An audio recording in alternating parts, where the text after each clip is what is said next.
مسلمانوں کے لیے ہر چیز سے بڑھ کر سب سے زیادہ، یہاں تک کہ نمازوں سے بھی اور روزوں سے بھی زیادہ اور جملہ عبادات سے بھی زیادہ اہم یہ مسئلہ ہے کہ ہم اپنے آقا و مولا حضرت محمد رسول اللہ صلی اللہ علیہ وآلہ وسلم کو اللہ کا آخری رسول اور آخری نبی تسلیم کرتے ہیں۔ یہ ہمارے لیے ایک اہم ترین بنیاد ہے، اور یہ اسی طرح کی ایک بنیاد ہے جیسا کہ ہمارے دین کی بنیاد اس بات پر قائم ہے کہ اللہ ایک ہے، وحدہ لا شریک ہے، اور کوئی اس کے علاوہ کوئی بھی عبادت اور پرستش کے لائق نہیں ہے۔ اسی طرح اللہ کے نبی محمد رسول اللہ صلی اللہ علیہ وآلہ وسلم آخری نبی ہیں، آخری رسول ہیں، خاتم النبیین ہیں۔ تو اگر کوئی اس بات کو نہ مانے اور تسلیم نہ کرے یا اس میں ذرہ برابر بھی شک کرے، اس کا ہمارے دین سے کوئی تعلق نہیں، وہ مسلمان نہیں ہو سکتا، وہ کافر ہے، وہ مرتد ہے، وہ غیر مسلم ہے، وہ بے دین ہے، ملحد ہے، زندیق ہے، وہ دائرہ اسلام سے خارج ہے۔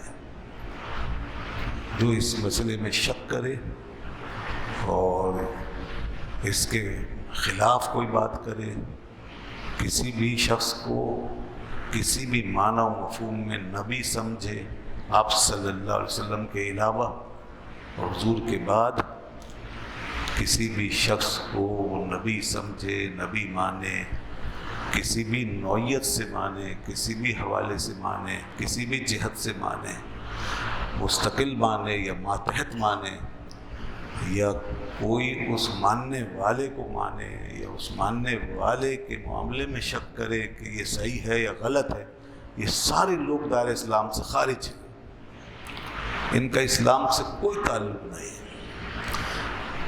یہ بات اتنی قطعی اور یقینی ہے کہ کسی بھی سچائی سے بڑی سچائی، کسی بھی حقیقت سے بڑی حقیقت ہے۔ ہمارے لیے ہمارے ماں باپ کی حقیقت سے بھی زیادہ حقیقت ہے اس میں۔ ہم اپنے ماں باپ کو تسلیم کرتے ہیں، ہماری ماں ماں ہے، باپ باپ ہے، اس سے بھی بڑھ کر یہ بات کہ رسول اللہ صلی اللہ علیہ وسلم اللہ کے آخری نبی ہیں۔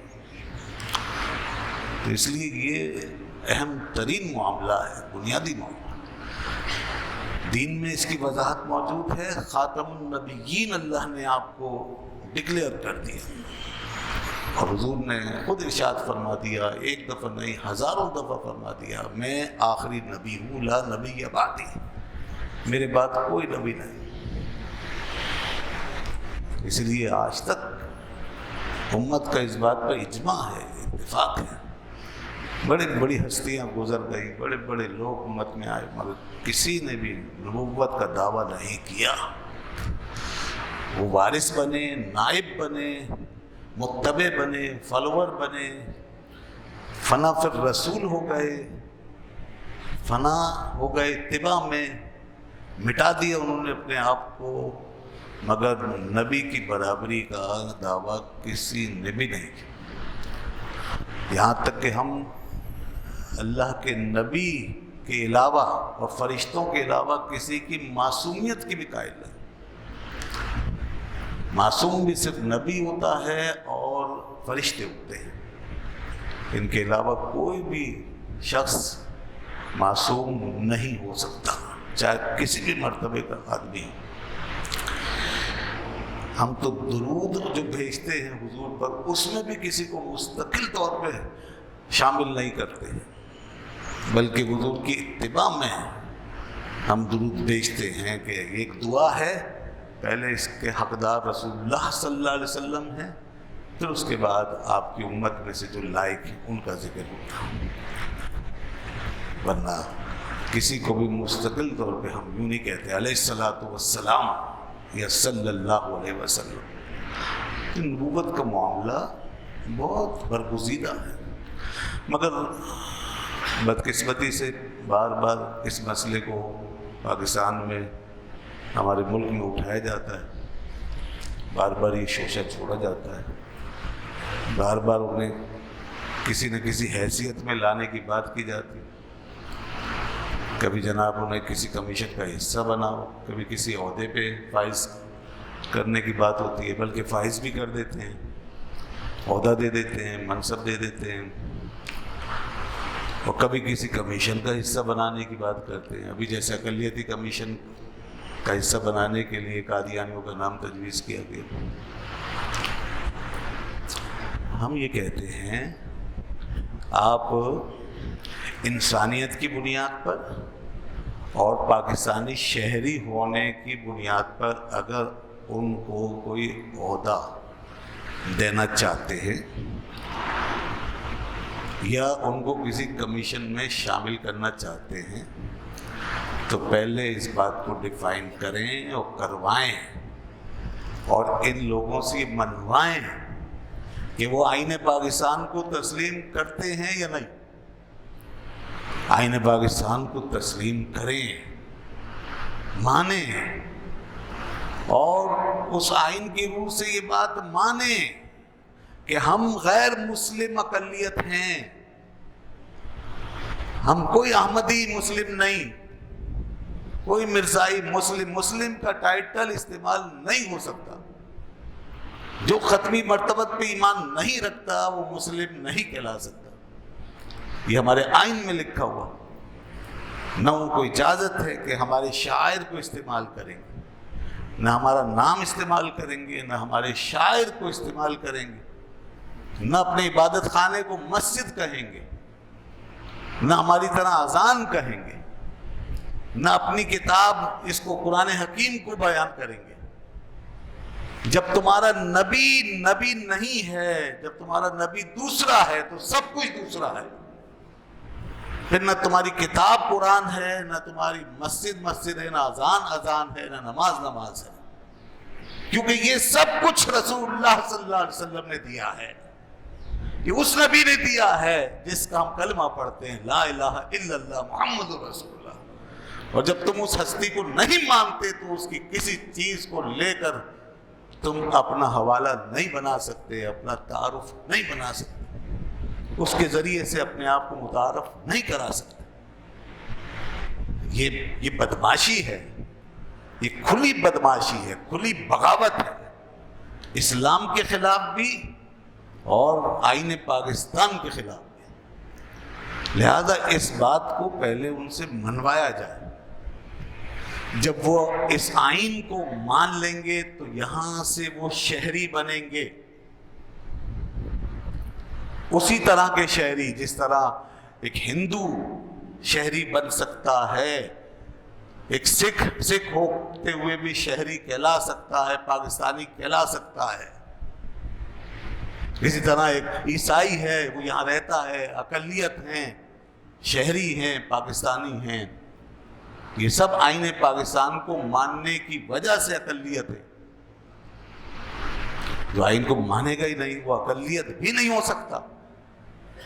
یہ سب اپنے اپنے نام الگ رکھتے ہیں، ہندو ہندو کہلاتا ہے، مسلمان نہیں کہلاتا، اس کا دین الگ ہے، دھرم الگ ہے، اس کی کتاب الگ ہے۔ عیسائی عیسائی کہلاتا ہے، مسلمان نہیں کہلاتا، اس کا دین دھرم کتاب سب الگ ہے۔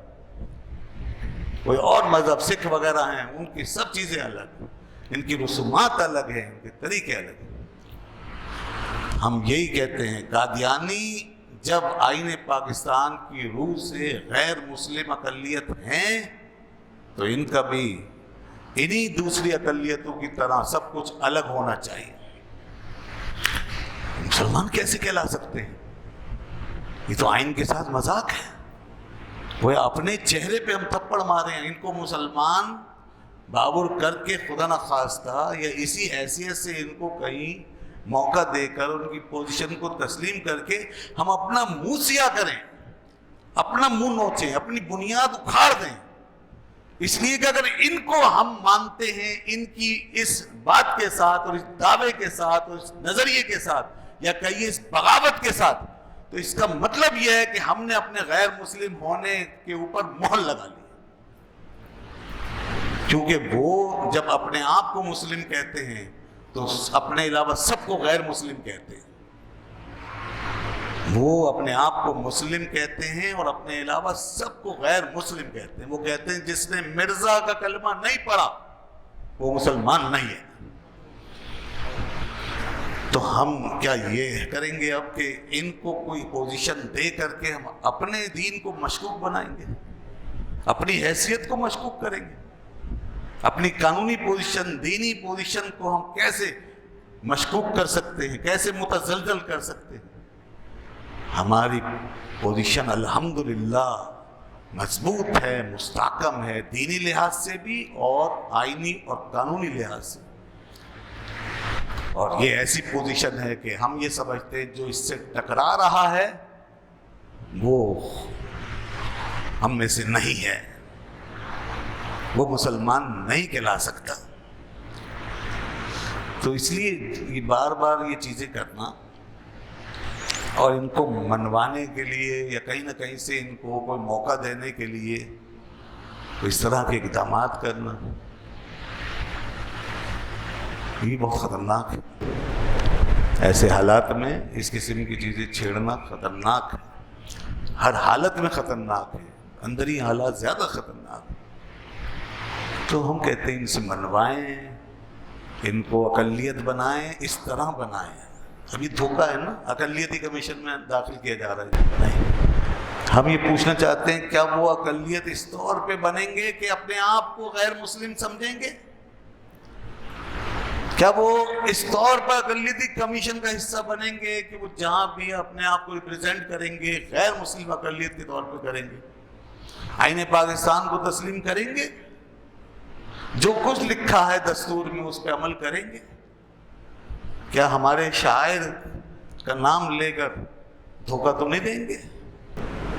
یہ اپنے آپ کو جب غیر مسلم کہہ دیں گے تو بات کلیئر ہو جائے گی، ایک ایک بچے کے سامنے آ جائے گا کہ یہ غیر مسلم ہے۔ لیکن جب مسلمان کہیں گے تو پھر یقیناً ہماری نسلیں گمراہ ہوتی رہیں گی، گمراہ ہوں گی، اور ان کے ہاتھوں میں ان کی منافقت کا شکار ہوتی رہیں گی۔ اس شر سے ہم بچ نہیں سکیں گے۔ یہ اپنے آپ کو مسلمان کہہ رہے ہوں گے اور بچے اس کی تمیز نہیں کر سکیں گے یہ کون ہے۔ اس لیے آئین میں یہ بات واضح کر دی گئی کہ نہ اذان، نہ ہماری طرح مسجد، نہ ہمارے شاعر کا استعمال ہوگا، نہ اپنے آپ، نہ نام مسلمان کہیں گے اپنے آپ کو، نہ احمدی، نہ مرزائی، کوئی مسلمان کا لفظ اپنے لیے استعمال نہیں کریں گے۔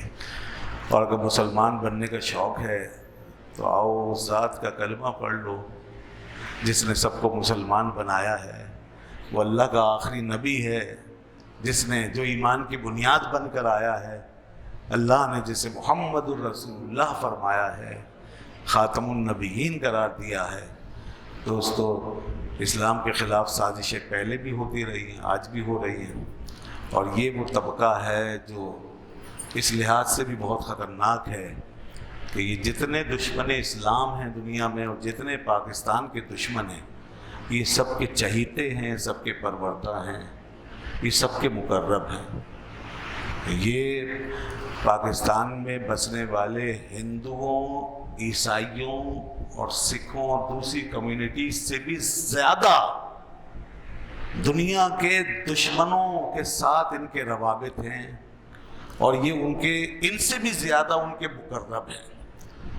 اسرائیل میں ان کو کھلی اجازت ہے کہ تبلیغ کریں، ان کے دفاتر قائم، جرمنی میں ان کا پورا نیٹ ورک قائم، امریکہ کا صدر ان سے جب یہ چاہتے ہیں اس سے جا کے ملاقات کرتے ہیں۔ دنیا کے بڑے بڑے جو ممالک ہیں جو اسلام اور پاکستان کے دشمن ہیں اور ہمیشہ ہمیں تباہ کرنے کی پلاننگ کرتے رہتے ہیں، وہ ان کے ساتھ کھڑے، بڑے بڑے صدور وزراء اعظم ان کے لیے آوازیں اٹھاتے ہیں، دنیا کی بڑی بڑی ایجنسیاں ایجنسیاں ان کے لیے کام کر رہی ہیں، ان پہ پیسہ خرچ کر رہی ہیں، یہودی ان پہ پیسہ خرچ کر رہا ہے۔ بھارت جیسا دشمن، انسانیت کا دشمن، انسانیت کا قاتل، بدترین درندگی اور حیوانیت کا مرکز، یہ درندہ صفت لوگ، یہ گورنمنٹ، یہ حکومت بھارت کی، یہ ان قادیانیوں کے ساتھ کھڑی ہے۔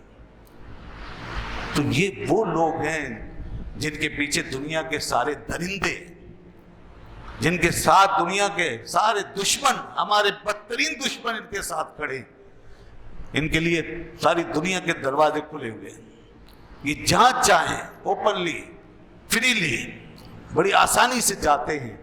ان کے لیے ویزا فری ہے، ایکسیس فری ہے، اپروچ فری ہے، اور ان کے لیے وسائل بہت سستے ہیں اور بہت آسان ہیں، مواقع جہاں چاہیں موو کریں۔ کس طرح یہاں سے ان کو نکال کر لے جایا جاتا ہے، اور ان کے حوالے سے پوری دنیا پر پریشر ڈیولپ کیا جاتا ہے۔ کیا عرب، کیا عجم، سب کو ان کے لیے پابند کیا جاتا ہے، ان کی آزادی پر مجبور کیا جاتا ہے۔ اس سے اندازہ کریں کہ کتنے خطرناک لوگ ہیں یہ۔ ساری شیطانی اور طاغوتی طاقتیں ان کی پشت پر جمع ہیں۔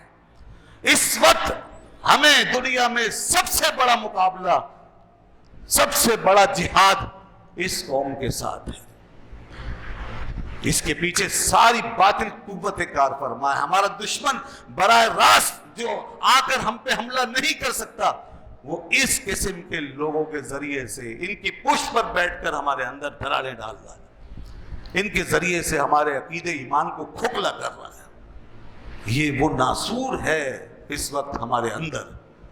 تو ہمیں ان کے حوالے سے بہت احتیاط کرنی ہوگی، ان کو ہمیشہ ہمیں ان کے خطرات کو پیش نظر رکھنا ہوگا۔ یہ معمولی بات نہیں ہے، یہ دین و ایمان کا معاملہ ہے، یہ ہماری بقا کا مسئلہ ہے، یہ ہمارے آئین کا، دستور کا، ہماری عزت و حرمت کا معاملہ ہے۔ ہمارا ملک، ہماری قوم جس بنیاد پہ کھڑی ہے وہ صرف ایک ہی ہے، لا الہ الا اللہ محمد رسول اللہ، اور یہ اسی بنیاد کو کھوکھلا کرنا چاہتے ہیں۔ اور یہ یاد رکھیے، صرف پاکستان ہی کے لیے بنیاد نہیں، یہ پوری امت مسلمہ کی بنیاد۔ اس لیے یہ پوری امت کے دشمن ہیں، اور ہمیں پوری دنیا کو مل کے ان کے خلاف محاذ بنانا چاہیے، ان کا راستہ روکنا چاہیے، اور ان کو محدود کرنا چاہیے، اور ان سے منوانا چاہیے جو ان کی حیثیت ہے کہ یہ غیر مسلم ہیں، اپنے آپ کو غیر مسلم کہیں۔ کتنی بڑی جرأت ہے کہ مٹھی بھر چند لوگ اس امت کے کروڑوں لوگوں کو، 1.5 ارب سے زیادہ، تقریباً 2.25 ارب لوگوں کو غیر مسلم کافر کہتے ہیں۔ یہ مٹھی بھر لوگ اس پوری امت کو کافر کہتے ہیں۔ یہ مرزا پر ایمان نہ لانے والوں کو جہنمی کہتے ہیں، گالی بکتے ہیں۔ یہ امت کو کیا کیا نام دے رہے ہیں، ان کی کتابوں میں وہ بے ادبیاں موجود ہیں، مگر یہ نظر نہیں آئیں گی ان اندھوں کو جن کی آنکھوں پہ امریکہ نے، بھارت نے اور اسرائیل نے پٹی باندھی ہے۔ یہ پٹیاں باندھی جا رہی ہیں، ان حکمرانوں کی آنکھوں پہ پٹی باندھی جاتی ہے، ہمارے وزیروں کی آنکھوں پہ پٹیاں بنتی ہے۔ یہ صحافی جو بیٹھے ہوئے بڑے ماڈرن، بڑے ماڈریٹ، بڑے ایجوکیٹڈ، بڑے سویلائزڈ اپنے آپ کو کہنے والے، ان کے منہ پہ، آنکھوں پہ پٹیاں باندھ دی جاتی ہیں۔ یہ بکے ہوئے ہوتے ہیں بہت سے ان میں، جن کے باقاعدہ ریٹ طے ہو گئے، جن کی قیمتیں ادا ہو گئی ہیں، جن کو پے کر دیا گیا ہے، جو پیڈ ہو چکے ہیں، وہ نہیں بولیں گے، بلکہ جب بھی ایسا کوئی مسئلہ ہوگا ان کی زبانیں پھسل جائیں گے، وہ ایمان کی بات نہیں کریں گے، آئین پاکستان کی بات نہیں کریں گے، وہ ڈنڈی ماریں گے، وہ پروگرام روک دیں گے، وہ کچھ اور کریں گے، وہ کنورٹ کریں گے، ہمارے ذہنوں کو چینج کریں گے، پھسلائیں گے، بہکائیں گے، کہیں نرم گوشہ اختیار کریں گے، کہیں ان کے حوالے سے انسانیت کا درس دیں گے، وغیرہ وغیرہ۔ لہذا سمجھ جائیے کہ یہ اس کے منہ میں یہ ایمان اور قومی غیرت کی زبان نہیں بول رہی، یہ ڈالر کی زبان بول رہی ہے، یہ دشمن کی زبان بول رہی ہے۔ اس کا سودا ہو چکا ہے، میڈیا کے اور ٹی وی کے مالکان بہت سے ایسے ہیں جو بک چکے ہیں۔ اس لیے دوستو، ہم بین الاقوامی میڈیا سے کیا شکوہ کریں، یا ہمارے اپنے میڈیا میں ایسے ناسور موجود ہیں، ان کو سمجھنا ہوگا، ان کے شر سے بچنا ہوگا۔ خدا کی قسم ایک بات ذہن میں رکھیے، کل قیامت کے دن ان کو بھی اور ہم کو بھی اور سب کو اسی بارگاہ میں پہنچنا ہے، اسی ذات کے سامنے پہنچنا ہے۔ وہی محمد الرسول اللہ جو یہاں ہمارے لیے مرکز ہیں، وہاں بھی ہمارے لیے مرکز ہیں۔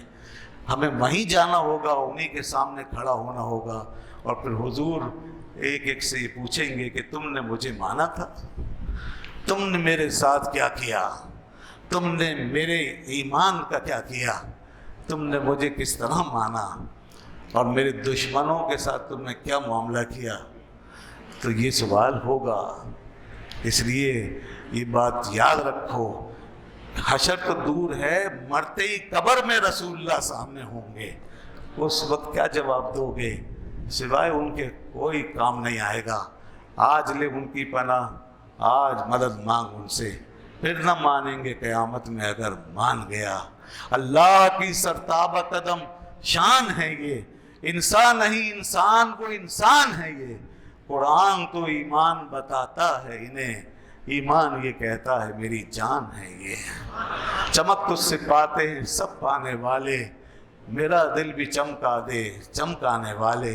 سب سے اولا و اعلیٰ ہمارا نبی، سب سے بالا و والا ہمارا نبی۔ جیسے سب کا خدا ایک ہے ویسے ہی، جیسے سب کا خدا ایک ہے ویسے ہی، ان کا ان کا تمہارا ہمارا نبی، ان کا ان کا تمہارا ہمارا نبی۔ کرنو بدلی رسولوں کی ہوتی رہی، چاند بدلی کا نکلا ہمارا نبی۔ غمزدوں کو رضا مجدہ دیجے کہ ہیں، غمزدوں کو رضا مجدہ دیجے کہ ہیں، بے کسوں کا سہارا ہمارا نبی۔ حضور ہیں تو سب کچھ ہے، حضور کی ذات سے ہی سب کچھ ہے۔ بمصطفیٰ برسا خوش راک دی ہماؤست، اگر بہو نہ رسیدی تمام بھولا حبیست۔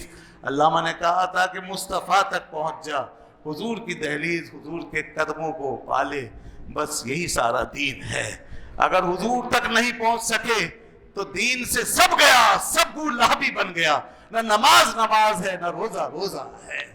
ہم تو یہ کہتے ہیں حضور کی محبت کے بغیر کام نہیں بنے گا، اور تم ان کے مقابلے میں کسی اور کو کھڑا کرنا چاہتے ہو، نعوذ باللہ من ذالک۔ ہم تو کہتے ہیں حضور کی محبت میں، حضور کی محبت کے بغیر کوئی دنیا سے جائے تو اس کا معاملہ نہیں بن سکے گا، وہ ضرور پھنس جائے گا۔ ہم تو حضور کے غلاموں کی محبت کو ایمان کا حصہ سمجھتے ہیں۔ حضور کی شان تو بہت بڑی ہے۔